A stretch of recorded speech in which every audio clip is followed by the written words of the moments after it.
I told a few of my customers about this story. Ever since I've been getting a lot of questions about if it was true or if it was just fake. I'm a Harley Davidson shop owner. My name's Reddgy. My shop, which is probably the biggest one in the entire state, I live in New Jersey, is pretty decent. For one, it's right off the highway, and two, the area that I live in, a lot of bikers, and they always come in looking for new Harleys, and I can understand that. I have a shipment company who lives about a state over who brings in the bikes every day. Even though it seems as if now bikes aren't really quite going out so fast. Anyway, back to the story. About 2 weeks ago, I got a call from the shipment company.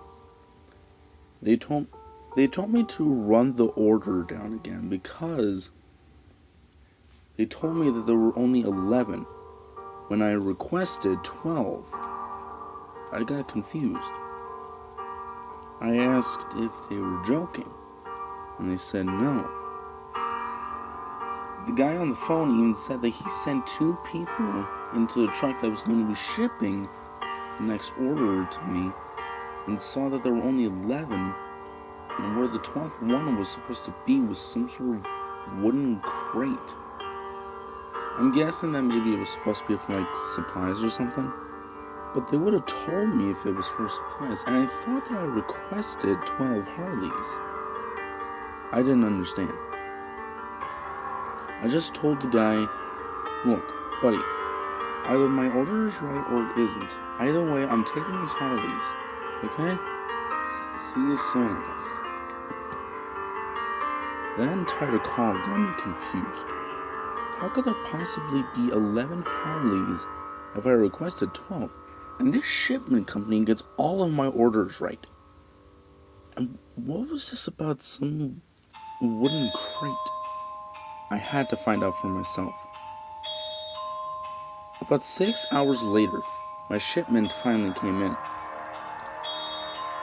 2 guys got out of the trucks. Well, I guess truck, because usually the Harleys came in small delivery trucks because I usually ordered small shipments. But because it was a really good sale day, I wanted to order 12 this time. Their names were Nick and Jordan. I said, hello gentlemen. Now, can you please explain to me about this missing bike problem? The guys said sure, and we opened the back. And it was true. 2, 4, 6, 7, 8, 10, 11. No 12. And the guy on the phone was right. Over where the 12th Harley was supposed to be, there was instead a wooden box. This time, however, when we opened it, I immediately got a rotting smell. I then said, with my arm over my nose because I was trying to block out the smell, oh God, do you get a smell it? The guys said yes, and they even put their arms over their noses. I said, why does it smell like rotten flesh? They said they had no idea. We had a feeling that it had to have come from that wooden crate. So we went over to the wooden crate, and yep, the smell was definitely coming from there. I asked Nick if he had a crowbar, and he said yes. We opened that son of a crate, and what we found inside has scarred me and probably scared the living hell out of Nick and Jordan. 2 rotting corpses. Well, I wouldn't say rotting. It looked like they were just freshly killed. All 3 of us ran out of the truck. We had enough of that. 2 days later, I had a weird customer coming into my shop. I couldn't really quite tell who it was. It was getting close to sundown, and I was pretty close to locking up. The customer had a hood over his face, so I wasn't really quite able to really see much of him. That wasn't until he looked up at me that I was able to see his eyes. He had red, devilish eyes. It seriously seemed like he was burning my soul, and I actually felt a little bit of a pain in my neck. The figure then removed his hood, and I was able to see more details. Scruffled up hair, scarred down his left eye, and a demonic smile across his face. He then put his hand on the desk. His nails were so long. He said to me in a darker voice, "You found the evidence." He then turned around and walked out, but before he did, he put down a small white card. I waited until he walked out of the building, but before he even exited, he turned back and faced me. And then, 2 minutes later, he finally walked out, and I never saw him again. You want to know what it said on that little card that he placed down? His name. Deathaknight.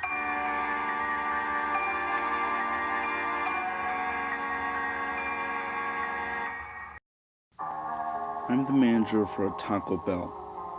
Taco Bell is by far, I think, the most popular Mexican place in this state. In the state of Minnesota, and actually right on Highway 10. We get quite a few visitors coming to our Taco Bell. But none like this guy who walked in one late rainy night. I couldn't really quite tell very much. All that I know about this night was that it was a nice rainy night, and we had a couple customers in the restaurant and 2 or 3 cars in the drive-thru. It was me, Nick, Katie, Sharon, George, Paul, and even the janitor. We call him Bob. Don't really quite know why. Anyway, a shady customer then walked in. He had a dark hoodie on, and he wore black ripped pants and kind of sharp pointed boots. He walked up to the front desk, and Paul was up there, and he asked the guy, he said, "Hello, welcome to Taco Bell. Can I get you anything?" The guy paused for about a minute or two. He then looked up at Paul and he said in a dark voice, "I would like to see the manager of this fine establishment." Paul said, "Why? What, are you a lawyer filing this lawsuit or something?" The guy darkingly said no, and that he just wanted to speak with me. Paul said okay and fetched back to me. I was just in my office, just doing manager stuff, when Paul came in and told me that some shady customer for some reason asked to see me. I had no idea why, but I believed Paul and went out to the cash register. The guy was still there, and I said, "I'm the manager. Is there something wrong, sir?" Once again, the guy took about, like a minute or two not talking. That wasn't until I don't even know how he was able to do it so fast. But he reared his head up at me and Paul. He looked at us. He then unveiled his hood to reveal who he really was. I'll give as much descriptions of the guy as I could, but I was only able to give this information to the cops, but the information is still fresh in my mind, so I'm able to give the details of what this guy looked like. He had dark, stone gray skin. He had a stitched up scar down his left eye. His eyes were devilish red, and he had a demonic smile across his face. He then shouted to everyone, either to me or even the people back behind the counter, literally everyone, "One of you is going to die tonight by the hands of the Knight of Death." He then laughed a little bit. That laugh was absolutely sickening. He then speeded right out the doors. I don't even know how he was able to do it so fast, and I still don't to this day. I rushed back into my office and immediately called the cops. Paul came back there with me and told him to pull out my gun. I don't know why I keep a gun with me at this restaurant, but it was always just in case something bad happened, and obviously this was one of those times. I told Paul to get his raincoat on and see if the guy was still inside. When Paul came back in, he told me that the guy was nowhere to be seen. About a week later, I did some research online and typed in the details into some website. I forget what it was, but it immediately pulled up an image of the same figure that I saw standing at that cash register. It has details, everything. The name, however, made sense to what he said, what he shouted that night. I don't want to give it away, but all that I know is that night, business really went down a little bit.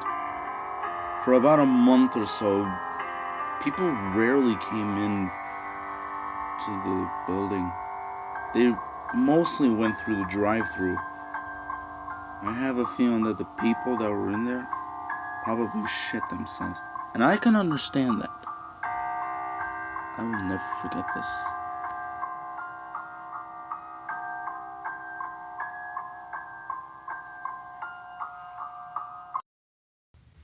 I run a Bass Pro Shop.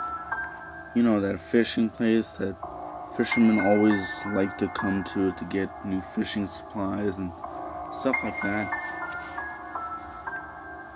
My shop, however, has a little bit of a dark reputation, all because of this one encounter that me and my entire team had with something that even they can't explain. It was during the day, and business was going as usual. I was sitting up in my office and checking the cameras to see if everything was alright. I saw it over by one of the loading docks. A dark hooded figure standing right outside of the docking bay door. He then looked up at the camera, and as he did, the camera just suddenly went out. It was almost like it shattered or something. I don't know how. I saw the figure now in the loading dock, but in another area. Yet again, looked up at the camera, and the camera shattered. On another camera, I saw Jake, who is the leading loading dock, manager, see the figure and walk up to him. I saw the whole thing. The figure dashed towards Jake, and Jake started running but wasn't able to go fast enough until the figure grabbed his throat and threw him against a shelf. Once again, the figure looked up at the camera, and yet again that camera broke, so I wasn't able to see what was going to happen to Jake. I could even hear screams from here. My office is kind of near where the loading dock is, so I was able to hear the screams that he cast out. I checked the cameras again, but this time, they were all out. I decided to call Jackie. I told her to go check on Jake to see if he was alright. About 5 minutes later, Jackie called. She said to me in a shaken voice, "Sir, Jake's dead." I dropped the walkie. I walked back to the wall and then sat down with my hands over my mouth, trying not to scream, because I didn't know if whoever it was that was in the loading dock was even outside my door. That wasn't until I looked at the window that was nearest to my desk and nearly had a heart attack. I screamed as I saw a dark hooded figure standing right outside the window. The figure was stone gray. He had red eyes, red as the devil. As he stared in at me, he was staring at me with vicious malice. He had a scar down his left eye. The scar went from the top of his eye, past the actual eye itself, and continued down, but stopped right above his cheek. The figure stood there for no more than 10 minutes. I was still shocked. The figure then suddenly walked towards my door. It began knocking.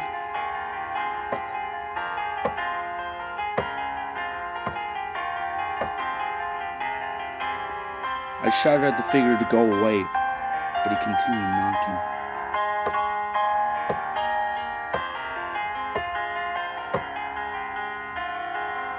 I still told him to go away, and when he did, the knocking stopped. It wasn't until I walked up to the door and looked through the peephole. The figure was still there. He suddenly faced up at the door, and I felt his eyes burn through mine. I literally felt my head starting to get a headache coming on, and I passed out. A couple hours later, apparently, I woke up in the hospital. I wondered why I had woken up in the hospital. Jackie, Paul, Olivia, Carl were all standing around me. And that's when my doctor came in. He told me that I had just gone through surgery and that I was going to be in the hospital for about a week or so. I asked him what happened, and he told me that someone had gashed me on both of my arms and had stabbed me below the ribs and also slit my knees open and tried gutting me until Jackie here came in and got the figure off me. Jackie then said something that almost made me go dead.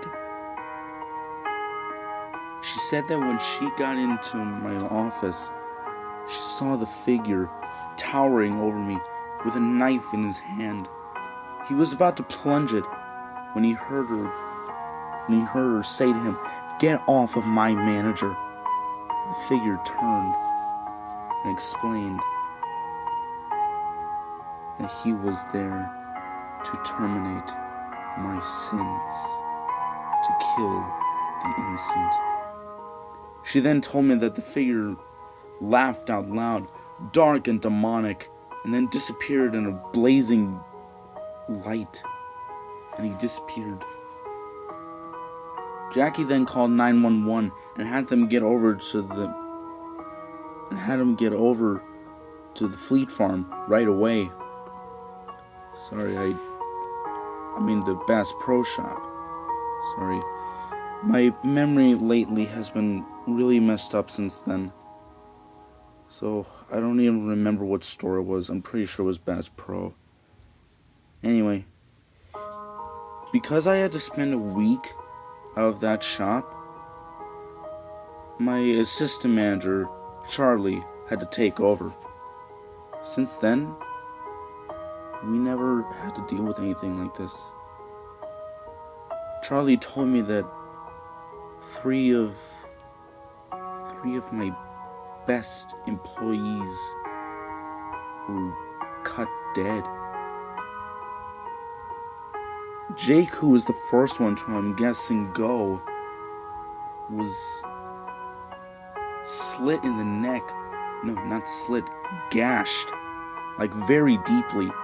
He also had his stomach cut wide open and had a stab mark in his head.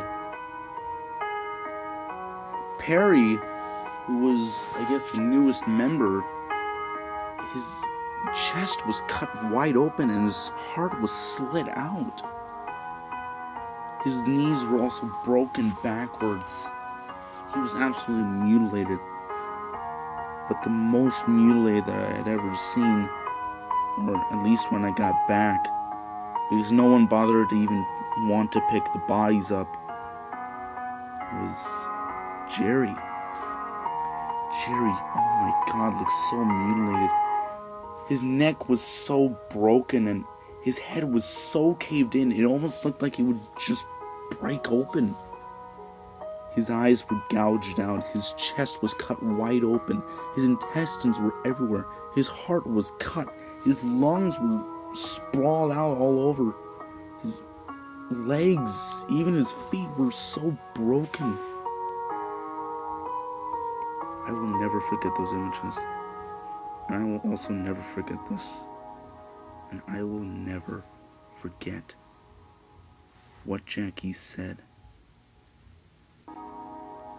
when that figure was probably about to fucking kill me.